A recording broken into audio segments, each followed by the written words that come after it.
αγάπη δεν γνωρίζει, 1976.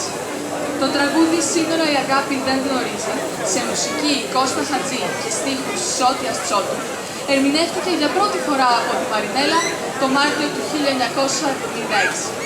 Το εμβληματικό αυτό κομμάτι παρουσιάστηκε ζωντανά στη θρυλική μουσική παράσταση Ρεσιτάλ, που ανέβηκε στην ιστορική Γκουάτ Σκορπιός της Πλάτας, εγκαινιάζοντας τη μεγάλη και διαχρονική συνεργασία της τραγουδίστριας με τον Κώστα Χατζή.